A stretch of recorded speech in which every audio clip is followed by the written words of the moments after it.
122 nations at the UN signed a treaty last week outlawing nuclear weapons. International law experts are counting on the moral leadership of the Catholic Church to help persuade the world's nuclear powers to join and disarm. Jonathan Granoff, president of an NGO that works closely with the Holy See at the UN, says Pope Francis has changed the moral framework of the nuclear debate.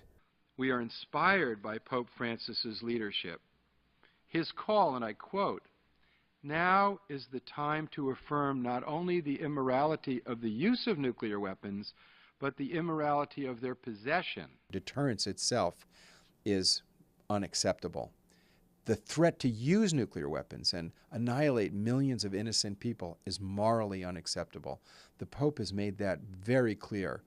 And the Holy See has advanced this moral insight into the issue.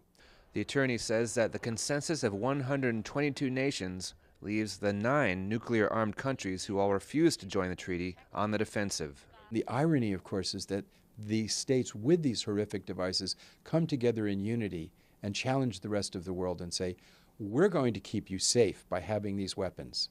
We're going to keep all of you safe by threatening to destroy each other and thus obtain stability. That's absurd.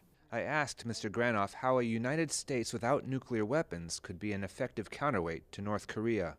Well, to quote our Secretary of Defense, William Perry, our conventional weapons could bomb them into the Stone Age in an afternoon. We absolutely don't need nuclear weapons to do that. Threatening nuclear annihilation is not going to stop their program. On the contrary, the more we threaten them, the more they're going to feel afraid and want to have the weapons.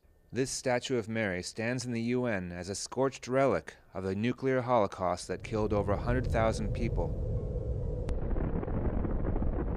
With today's nuclear weapons yielding as much as 80 times the power of the bombs dropped on Japan some 70 years ago, Mr. Granoff says it's imperative that more parish priests and lay people become active in disarmament.